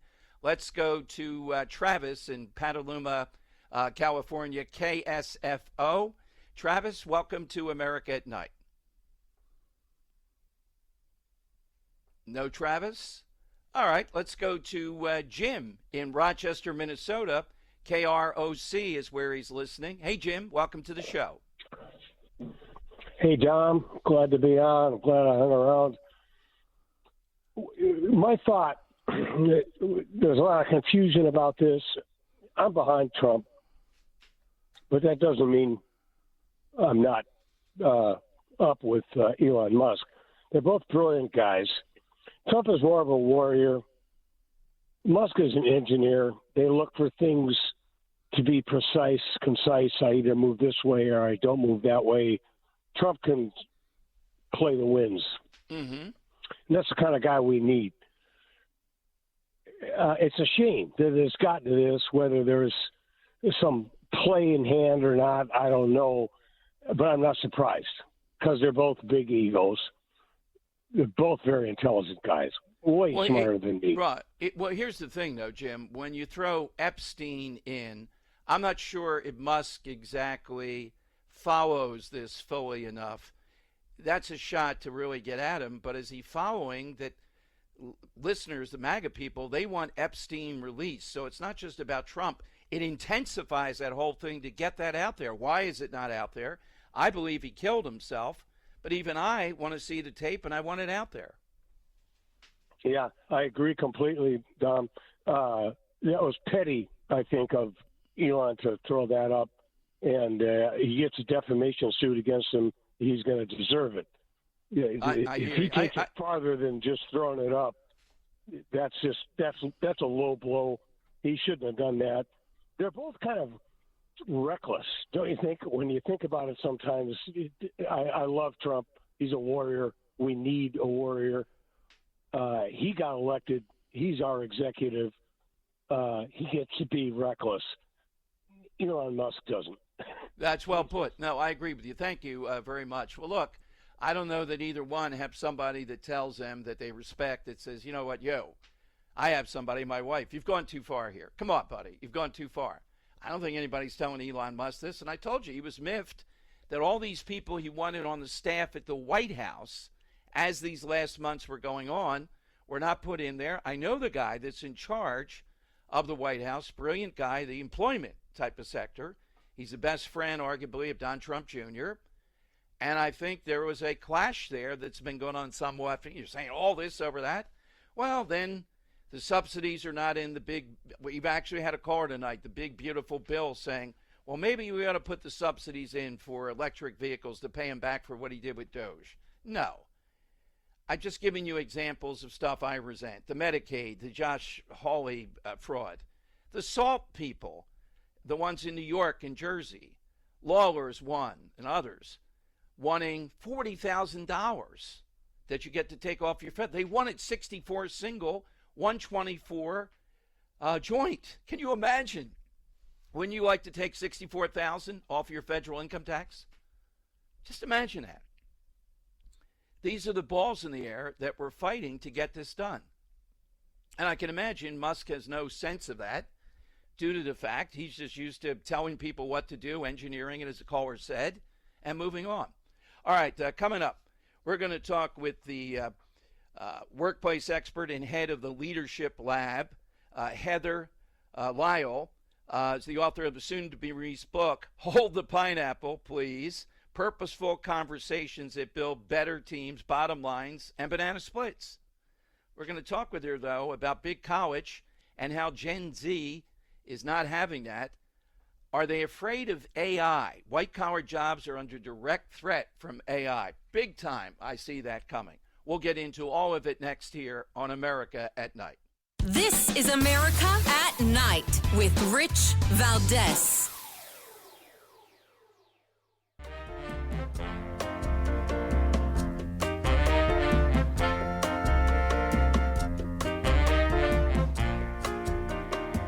The best guests, the best opinions. This is America at Night with Rich Valdez. It's Tom Giordano pinch hitting, and you've heard me before for Rich and others. My background, education to get started, still in that. So I'm really interested in the fact that a big survey out that our guests can talk about, 1 in 4 employers say they'll eliminate degree requirements by year's end. That's big. Heather Lisle is the workplace expert and head of the Leadership Lab. Heather, welcome to America at Night. Yeah, thank you so much for having me. So what is triggering this? In Pennsylvania, Josh Shapiro, the governor, to make a stand, went through state government and just rooted out literally hundreds, if not thousands, of different categories, et cetera, that should never have required a college degree. What's the impulse taking that out?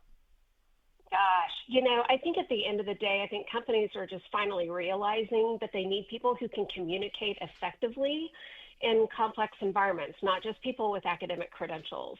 And I see it all the time with the clients that I work with as well, too. In fact, today I was working with a senior level executive of a huge organization. I'm here in the Dallas, Texas area. and this senior level person having tremendous challenges being able to effectively communicate with her team. And she has all the degrees and the pedigree and all the credentials in the world, but at the end of the day, strategic communications is where it's all at. So I think that there's just probably more of an emphasis on, hey, we really need people who can effectively communicate. AI, we just played a clip today.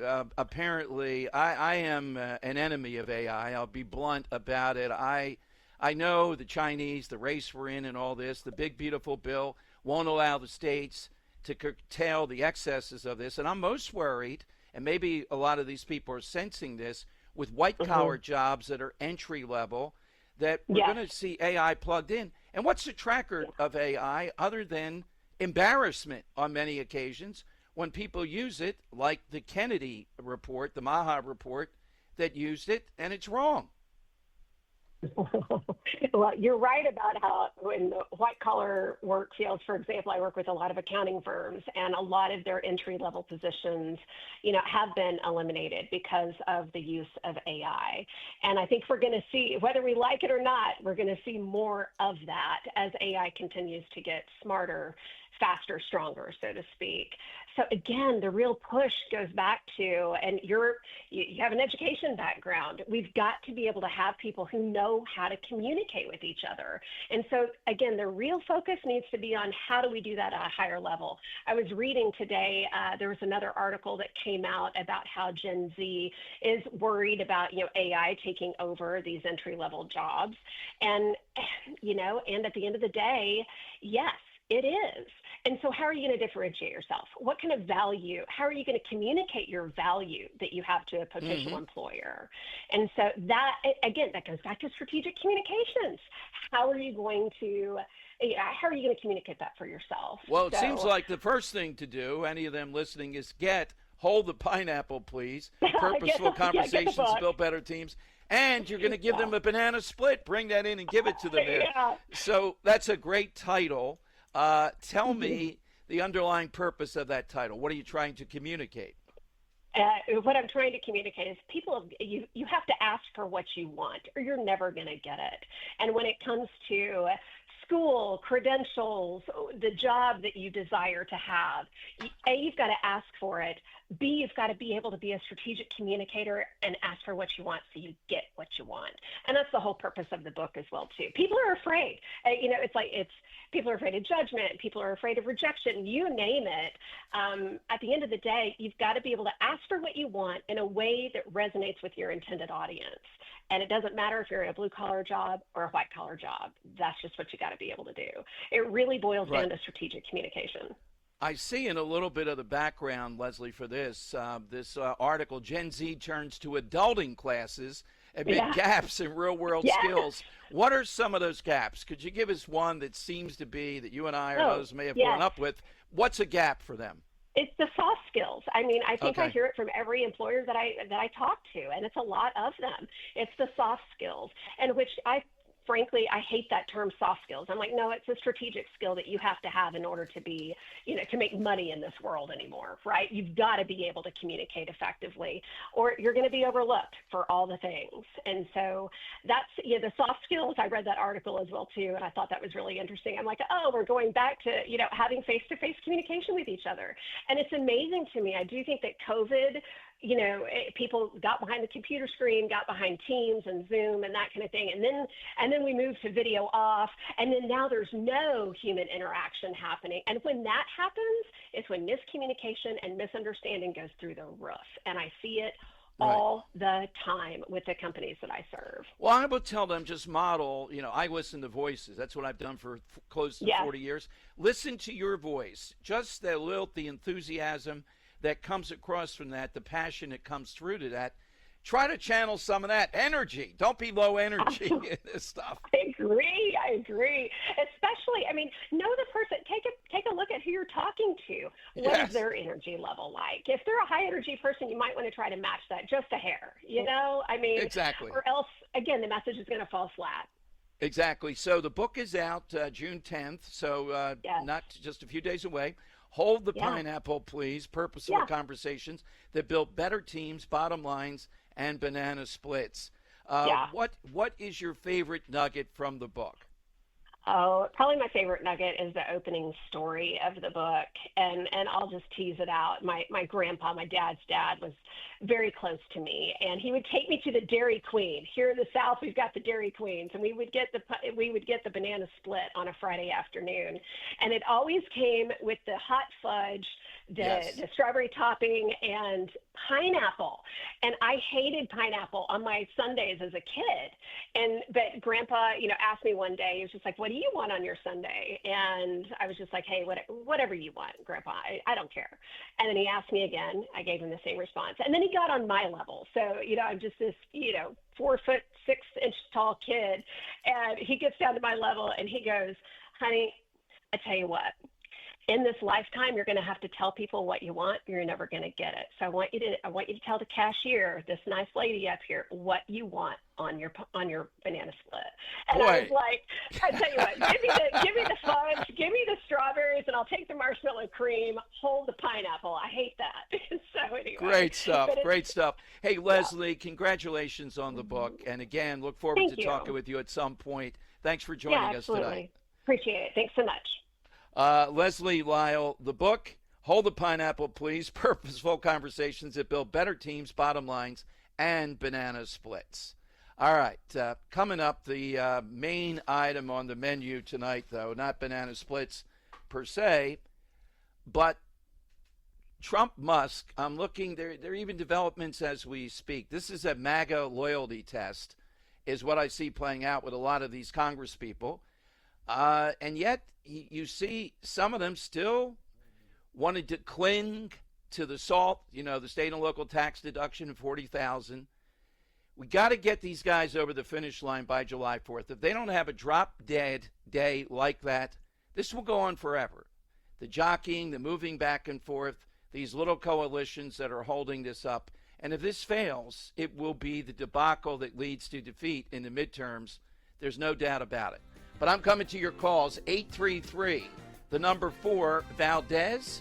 You're listening to Dom Giordano sitting in for Rich Valdez, America at Night on Westwood 1.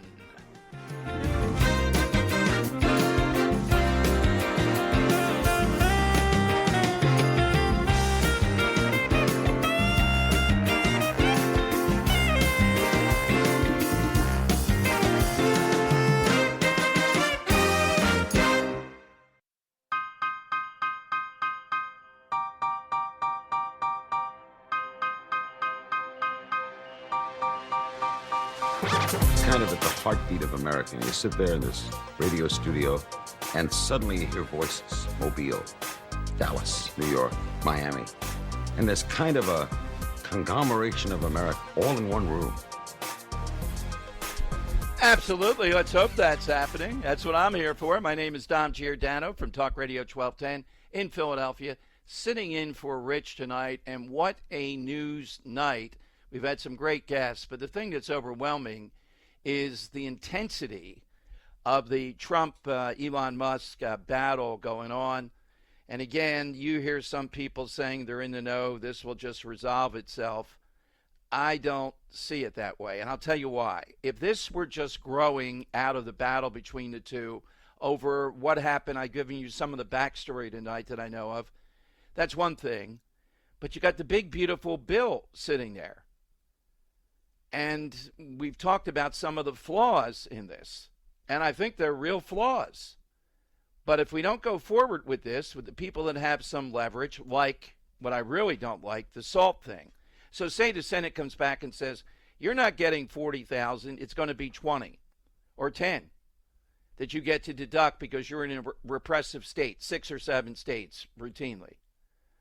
Well, that New York coalition and some of these others, they may balk. They're not going to go along with it. Then Trump's got to come in, be after them. What happens?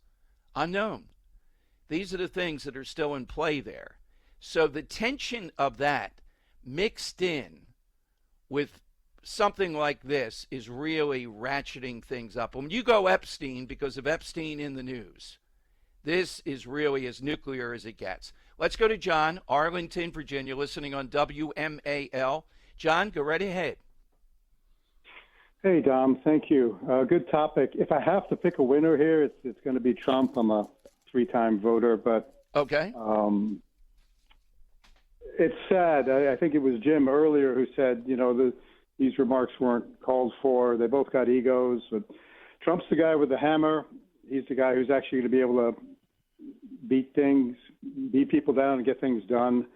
And I'm hoping he does. But I have to see Elon's side of this too. It's like, you see, we're looking at $36 trillion in debt.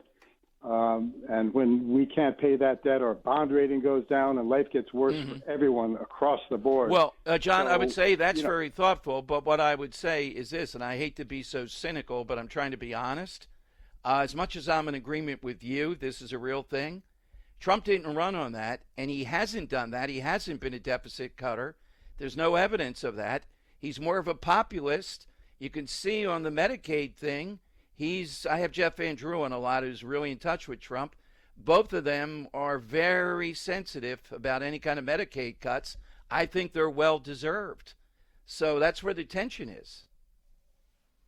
Yeah, they need. There's a lot of fraud there, and there's a lot of chum in the water, a lot of thrash about is it being cut or are we just getting rid of fraud? But I'm very leery, Dom, of a lot of these kind of kerfluffles out here, where we get us arguing within ourselves and across boundaries about a billion here and a billion there, when we're facing a sledgehammer coming down. So. I don't know. If I got to vote, I'm voting for Trump. But well, what I'm saying is, let's take Musk aside from his own interest, that he really is appalled, and he's called it slavery with debt. Trump doesn't really believe that, is my argument, Johnny. He's more of a populist. He's willing to spend and do things. He's not the Democrats. I mean, most of these are worthwhile things. And I am very friendly with Rand Paul, but Rand Paul's purity on this is not going to get it. We know what the consequence is. If we don't get this through, the midterms, I think, are gone. Yeah, we got to get this through, but it's got to be hot on the heels of this. Has to be a severe rescission bill, and then at some point, somebody's going to have a fireside chat and say, "Look, folks, we got some serious work to do here." I mean, I'm sure you're familiar with the name David Stockman. He was. Oh yeah, sure. Way back when, yeah. Main budget guy. Well, wait a minute. You said the magic name, John. Here's the difference between Trump, who I support, and Reagan.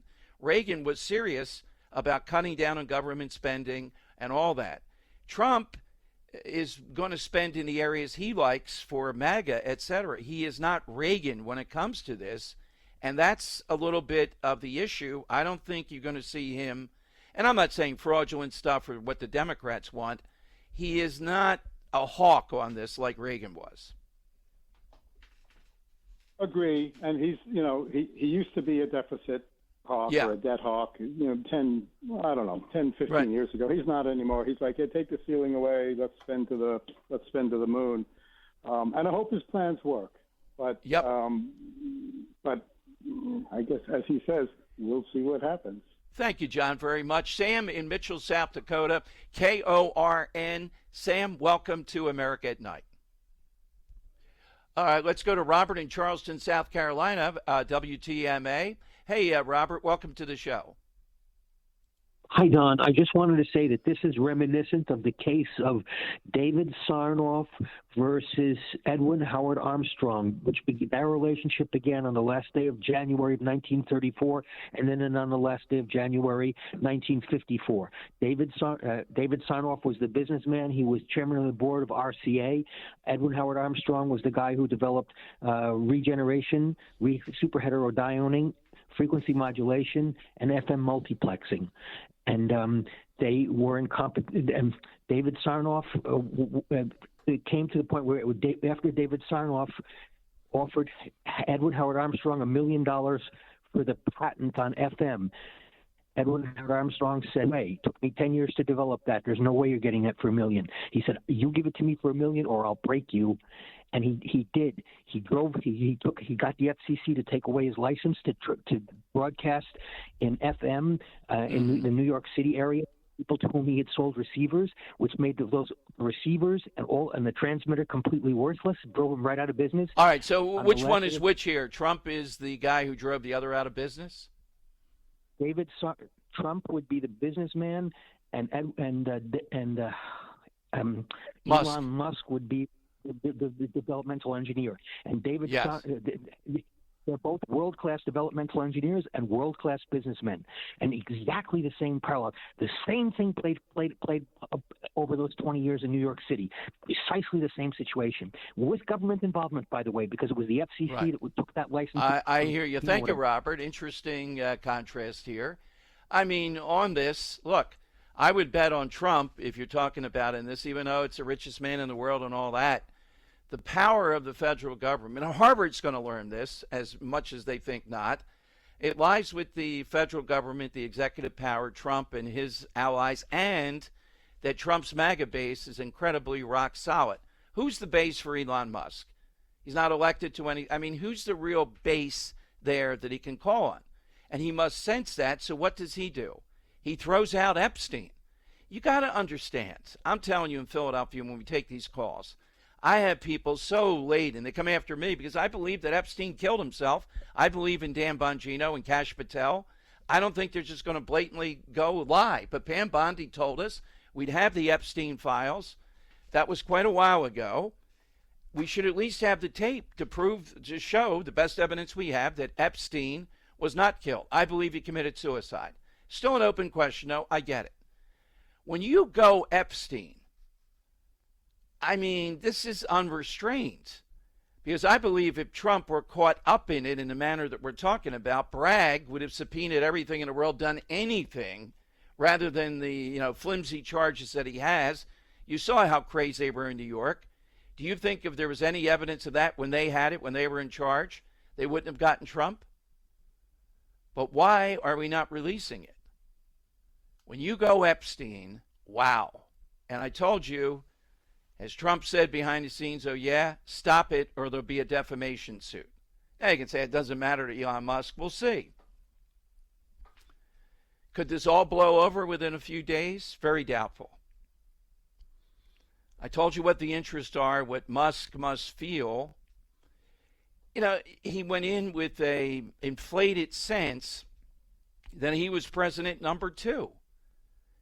And when he didn't get what he wanted in the staff and all this at the White House, and there was a lot of pushback, I told you, from the guy that I know, I think, and Don Trump Jr., that's his best friend, and Trump backed them, he got a rude awakening. You're not president 2.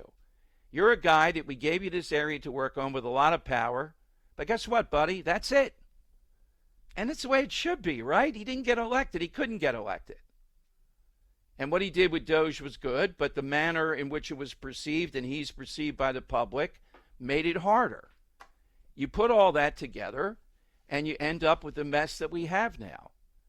So rather than accepting some of that, he really fires away at Trump in a way that we haven't seen when you go Epstein. That's where we are.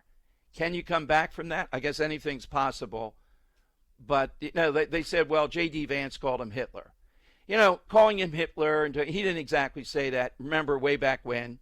That's been done a lot, okay, excess. I'm telling you, when you go Epstein, you can hear the bloodhounds out there now wanting to pressure Bondi and Patel. Stephen Miller was supposed to be on the Larry Kudlow show today and suddenly couldn't. At the last minute, Kudlow said, we lost him to a meeting. I think he was dodging it. Even Stephen Miller, as good as he is, what's he going to say in this situation? So you're going to see it's going to go one of two ways on Friday. They're going to ratchet up more, or we're going to start to see a rapprochement, which I don't see. All right, get in right now. More calls coming up. America at Night. Dom Giordano sitting in for Rich Valdez. This is America at Night with Rich Valdez. Call now, 833-4-VALDEZ. That's 833-482-5337. 833-4-VALDEZ. That's Valdez with an S.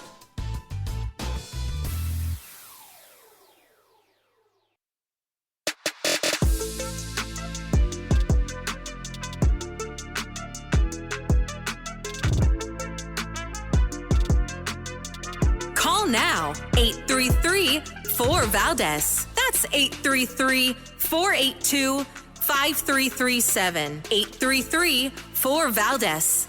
That's Valdez with an S. Yes, Rich Valdez, America at Night. Dom Giordano pinch hitting. Here's the latest wrinkle.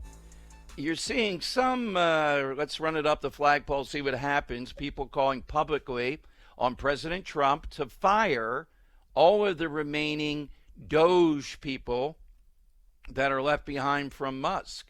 Maybe even investigate him, drug use, God knows what.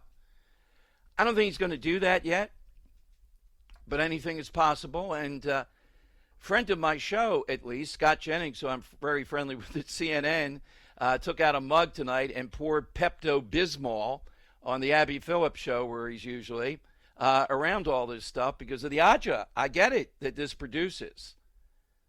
But when Musk went Epstein, that is so far over the line. It really is. I mean, it's one thing to have these disputes about some of the things we've talked about. And do I think that Elon Musk really thinks this is a deficit that is out of control? He might at some level. I think he's mad, though. He's got all these subsidies. I don't want to subsidize him in electric vehicles. Do you? I don't want to subsidize salt, $40,000 a year to these 6 or 7 states that are repressed by progressives. They get to take off on their federal income tax. I don't want to subsidize the Medicaid people, men that are able-bodied, women too, that are working, refuse to work, et cetera, and still we pay for this. But you have these interests that are afraid to take this stuff on, and that's why you have the overspending. So Elon Musk is really, well, come on, Tom, look at all that he's done for the government. Thomas Massey from Kentucky, who's kind of the Rand Paul of the House, says he trusts the guy that has the brain power to land the rocket backwards. Remember the demonstration with Musk from the takeoff, the fire of the rocket, then it returns inside that ring?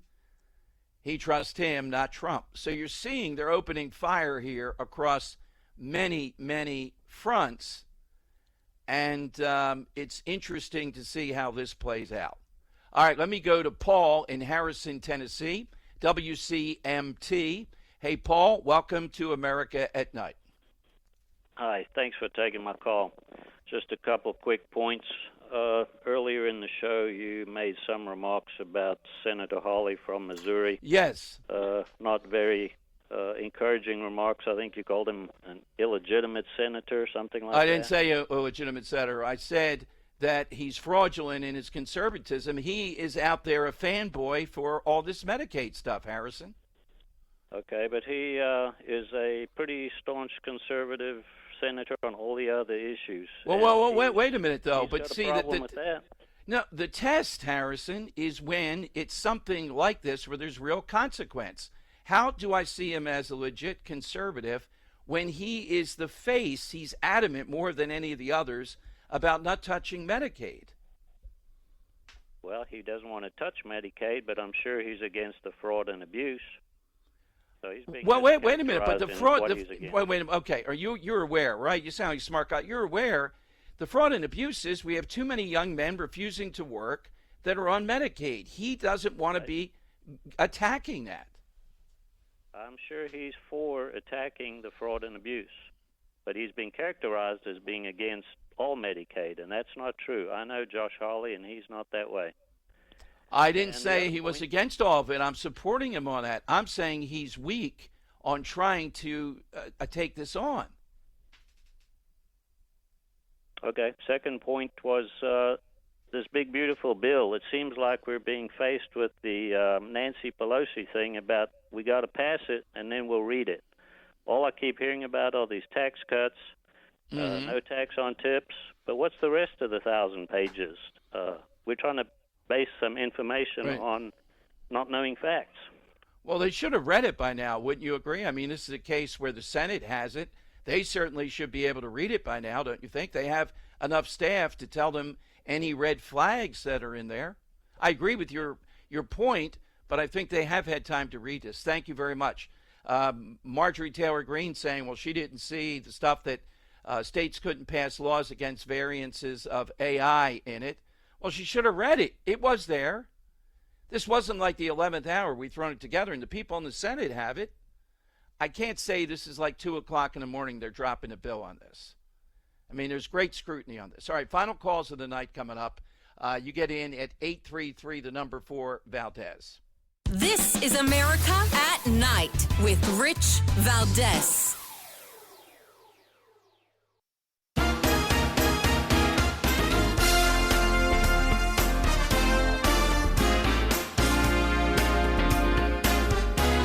This is America at Night with Rich Valdez. All right, I'm Giordano pinch hitting. Let me squeeze William in Morehead City, North Carolina, WRNN. William, go right ahead. Good morning, and thank you. Yes. First of all, to weave back to your initial question, I believe that America overwhelmingly supports our president, and I think he's doing a very good job. I think also, though, that they do respect Elon Musk for the job that he did. And I think that what we need to remember is these two guys are like brothers. They're both very successful, very intelligent, and they obviously care about this country, or they could have just walked away with their billions, but they won't do that because they, and I've heard Don say this one time in a closed room, and when he was asked point blank, look, they tried to assassinate you. Why don't you just take off for a while? Go to right. And he said, no. He said, no, I cannot. And I heard him say it. He said, when we were in the kitchen in the White House, he said, no, I can't do that. I owe my country. Now, that right there tells me all I need to know. Here's what I posit, and I hope they're going to take this suggestion.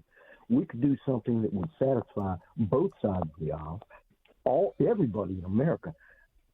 Forget the MAGA for now. Let's make America first again. If we help ourselves, let's put a hiatus, 90 days, on all foreign aid. Now, the world took notice with the tariff. Okay. All right. Well, William, thank you. Thank you for the insight. I don't think that's going to get these billions and billions done, though. I know what you're talking about. Well, we'll see how this plays out. As I see it right now, though, when you go Epstein, that's what the story is going to be tomorrow, and Democrats are loving this stuff. Hey, thanks to Rich Good for producing tonight. Alex Hinton, as always, thank you guys very much for making me at home. Dom Giordano, sitting in for Rich Valdez, America at Night on Westwood 1.